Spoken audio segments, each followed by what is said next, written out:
احنا اتعلمنا ان الصلاة هي عماد الدين، والصلاة معناها ان انا اصلي يعني عبادة دعاء، ان انا بقرب من ربنا، فاصلي وانا فرحان ان انا بصلي، فرحان ان انا هقرب من ربنا. انا عارفة يا حبايبي ان الصلاة ممكن تكون صعبة عليكم وتقيلة، انا عارفة، وربنا قال لنا كده، هو ربنا قال لنا كده، بس انت شاطر، انت مسلم ايه، انا قايله لك انت مسلم ايه، ذكي، انت مسلم مش زي اي حد. حاول مرة واتنين وتلاتة. انا كسلان دلوقتي مش عايزة اصلي، تقوم تقول لنفسك لا انا هحاول، انا المرة دي هصلي، المرة الجاية هكون احسن. طب اتأخرت النهاردة شوية على الصلاة، ايه بتحاول مرة واتنين وتلاتة علشان انت ذكي، انت ايه، انت طفل مسلم ذكي، ما انتش اي حد، انت مش اي طفل، انت وانتي اطفال مسلمين اذكياء. يعني ايه؟ يعني بتحاولوا مرة واتنين وتلاتة. فالصلاة مهمة جدا، لازم تحاول مرة واتنين وتلاتة لغاية لما تكون بتصلي احسن صلاة. اخدنا رقم 3 وهو ايه؟ الزكاة، وعرفنا الفرق بين الزكاة والصدقة، وانتوا شطار وعرفتوا يعني ايه زكاة، وهي اعطاء الفقير مبلغ من المال، ايه، وعندنا زكاة مال وزكاة فطر. اما الصدقة قلنا بقى ايه، في اي وقت وباي حاجة ممكن نخرجها. النهاردة يا حبايبي مع بعضنا هناخد الصوم، والصوم بيكون فين؟ في شهر رمضان. طيب شهر رمضان ده مش شهور الايه يا حلوين؟ مين يقول شهور الايه؟ شهر رمضان مش شهور الايه؟ يرفع ايده من الشهور الايه الهجرية. هي دي اللي بيبقى فيها، بيجيلنا فيها شهر رمضان، وبيجيلنا فيها ذو الحجة اللي فيها الحج، وبيجيلنا فيها رجب بيبقى فيها الإسراء والمعراج، وبيجيلنا في الأشهر الحرم، وبيجيلنا يعني الشهور الهجرية هي أساس ديننا، فما ينفعش ان انا ما اكونش حافظها. محرم، صفر، ربيع أول، ربيع تاني، جمادى أول، جمادى تاني، رجب، شعبان، رمضان اللي احنا فيه دلوقتي. بعد رمضان هيجي ايه؟ شوال، ذو القعدة، ذو الحجة. احفظ بقى، مهم جدا تحفظوهم. ولو لقيتوا حد حواليكم مش حافظهم قولوا له لا ما ينفعش، الشهور الهجرية دي شهور المسلمين لازم نكون حافظينهم. احنا قلنا انت مسلم، هويتك الاسلام، لازم تكون معتز بدينك، عارف فيه كل حاجة، علشان محدش يقولك لا لا لا لا انت مسلم بالاسم بس انت مش عارف حاجة في دينك. اقول له لا انا عارف، انا بتعلم، حتى لو مش عارف انا بتعلم وهتعلم، وطول ما انا عايش بتعلم في ديني، انا كبيرة اهو وبتعلم. كلنا لازم نتعلم في ديننا علشان نكون احسن واحسن. تمام؟ طيب صوم رمضان، احنا ليه بنصوم رمضان؟ بنصوم مش يعني واحنا صغيرين كانوا بيقولوا لنا بنصوم رمضان علشان نحس بالفقراء، لا مش عشان احس بالفقراء، اصل انا ممكن احس بالفقير باي عمل تاني، بالصدقة، بالزكاة، ممكن احس بالفقير، لكن انا الله سبحانه وتعالى قال لنا ان الصيام تقوى للقلوب. يعني ايه تقوى للقلوب؟ يعني انا وانا صايم بنظف كده ايه روحي، يعني وانا صايم بقول ايه، انا صايم بقى، مش ايه، مش هشتم، انا صايم مش هضرب حد، انا صايم مش هكذب، انا صايم عشان صيامي يتقبل فهصلي. تمام؟ فالصيام هنا ربنا عمله لنا ليه؟ علشان ايه؟ قلبنا يبقى ايه؟ يبقى تقي، يبقى حلو كده، يبقى يقرب من ربنا اكتر. تمام؟ قلبي يكون نظيف.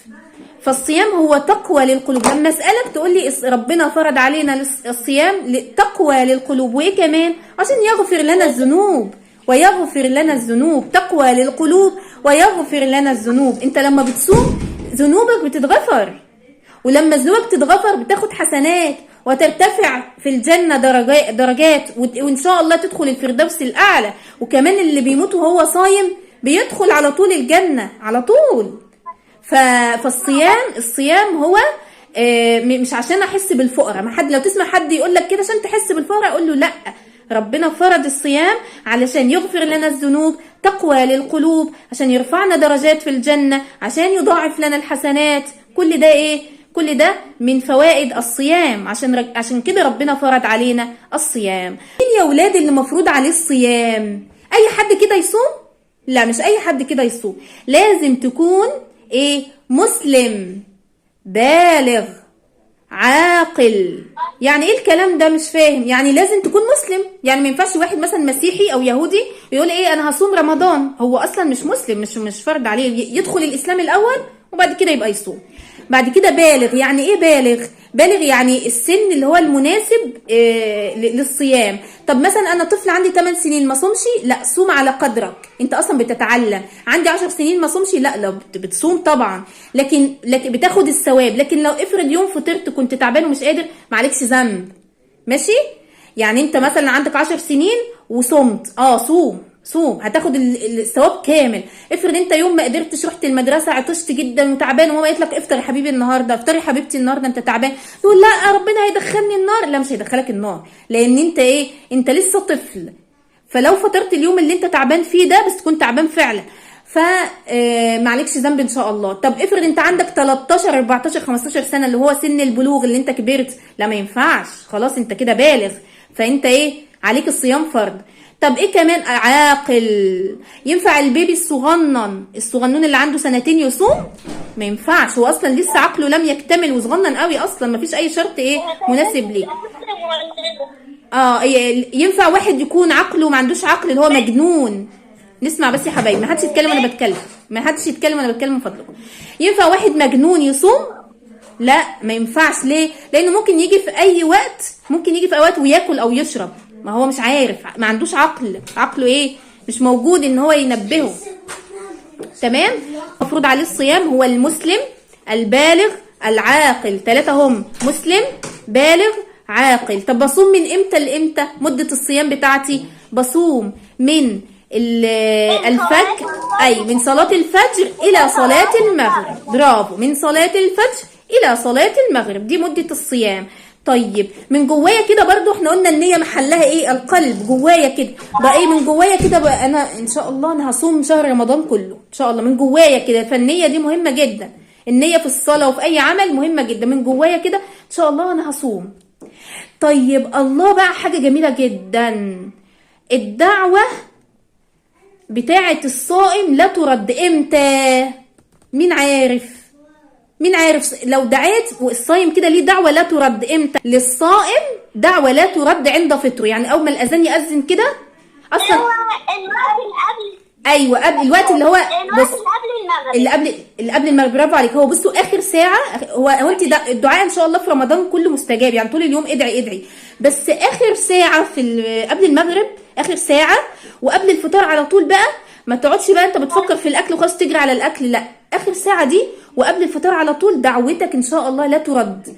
يعني ايه؟ ادعي الاول كتير، ادعي بحاجات، يعني ما تقولش انا صغير دعوتي مش هتستجاب، ما تقولش انا صغير مش هدعي ماما تدعي لي، لا، ادعي لنفسك.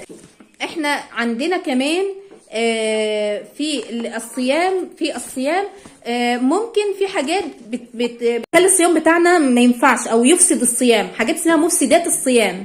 زي ايه؟ زي ان انا مثلا في ناس طبعا الاكل والشرب، يعني لو في حد كده استخبى كده ورا الستاره او تحت السفره او راح في الاوضه الضلمه اللي محدش شايفها واكل وشرب، ده خلاص انت فاطر، ما ينفعش، ده مفسدات الصيام طبعا. في ايه كمان؟ اللي هو اللي بيرجع، بيبقى قاصد الترجيع، تكون مثلا بطنه وجعاه فيقوم ايه، في يعني ايه اولاد بيخلوا نفسهم، او ناس كبيره برضو بتخلي نفسهم يرجعوا يعني بطريقه ما، فبيرجعوا. ده لو رجعت عن قصد فانت كده ايه؟ انت كده فاطر، ما ينفعش كده، الصيام بتاعك مش نافع. بتقلل الاجر بتاع الصيام بتاعك. زي ايه؟ ان انت تكون صايم وتقعد بقى تشتم بقى وتقعد تضرب، تقعد تعمل حاجات تعصي ربنا، فانت كده مش هقولك بتبقى فاطر، لكن هقولك ان انت ما خدتش الاجر بتاعك، ما خدتش اجر الصيام. ايه يعني اكون صايم عن الاكل والشرب، ما باكلش واشرب وعمال اشتم في الناس، ولا عمال اشتم في اخواتي، ولا عمال ازعق واعلي صوتي على ماما، ولا عمال اضرب اخويا الصغير، ولا عمال اكسر وبهدل في حاجه الناس، ولا عمال مثلا الاطفال اللي بتجيب صواريخ وتقوم تقعد تحدفها في بلكونات الناس، والحاجات السيئه اللي بنشوفها دي، دي كله كده انت صايم ايه؟ انت كده في رمضان انت بتعمل افعال سيئه، معاصي، انت بتعصي ربنا. فازاي تعمل كده؟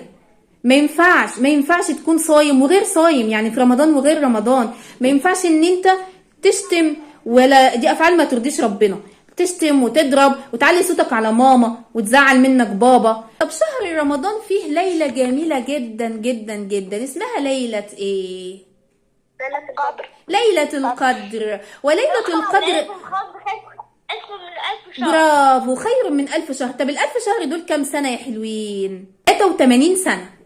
1000 شهر ب 83 سنة. يعني ايه؟ يعني اللي بيعبد ربنا في ليلة القدر يا ولاد كأنه قاعد 1000 شهر بيعبد ربنا. يعني ليلة واحدة تكفيك 1000 شهر. طب 1000 شهر بكام سنة؟ ب 83 سنة، يعني عمر كله، عمر كله. يعني واحد عنده 33 سنة، انت بقى في الليلة دي جبت عمر كله كده عبادة. طيب الليلة دي ليلة القدر موجودة في أول شهر رمضان ولا في وسط شهر رمضان ولا في آخر شهر رمضان؟ برافو عليك، في آخر 10 أيام من رمضان. في آخر 10 أيام بنتحرى فيهم ليلة القدر. يعني أنا عاوزاكم تجتهدوا جدا في آخر 10 أيام، احنا مع بعض وإن شاء الله هنبقى ايه نشجع بعض. ده الشهر الخير والبركة، جميل جدا جدا، شهر بنستناه من السنة للسنة. فعاوزاكم تفرحوا كده ان انتوا في شهر رمضان، تفرحوا جدا. تفرحوا عشان الزينة بقى والكنافة والقطايف والحاجات دي، لا، تفرحوا علشان خاطر في حسنات كتيرة ممكن اخدها. الله، ده انا لو قريت صفحة من القرآن باخد حسنات كتيرة جدا. فاكرين الشنطة بتاعتنا اللي بناخدها على ظهرنا؟ ها شنطتي اهي، عشان بص انا كبرت الشنطة بتاعتي شوية عشان اخد حسنات كتير. شنطتي اهي على ظهري اهي مفتوحة. حط فيها بقى في رمضان، احط فيها قراءة قرآن، احط فيها صلاة، احط فيها اذكار، احط فيها بقى كتير كتير كتير. طول ما انتوا ماشيين كده مع نفسكم كده، حتى لو رايحين الدرس استغفروا وانا ماشي في الطريق، استغفر الله العظيم، استغفر الله العظيم، استغفر الله، وانا ماشي في الطريق رايح الدرس، راكب الباص رايح المدرسه، استغفر او اقول الاذكار. مثلا بساعد ماما في المطبخ، يلا ماما نقول الاذكار مع بعض، يلا نستغفر، يلا نصلي على النبي. الصلاه على النبي جميله جدا. ليه بقى؟ عشان انت مسلم، انت مسلم ذكي، بتشغل دماغك، بتستغل وقتك. انا مش بضيع وقتي كده اي حاجه وخلاص، مش اي حاجه كده، مش وقتي كده اقعد بقى ما بعملش حاجه. انا اصل انا زهقان مش لاقي حاجه اعملها. طب ما انت بدل ما تبقى زهقان اقعد اذكر ربنا شويه، اقعد قول لاخواتك كده ما تيجي يلا نستغفر مع بعض. اقعد مثلا حاجه اتعلمتها من مس ريهام اقعد احكيها لاصحابك، اقعد احكيها لمامتك، اقعد احكيها لاخواتك. انت ما بتضيعش وقت، انت مسلم ذكي. مين شاطر يقول لي البطاقه بتاعته، بطاقه الطفل المسلم؟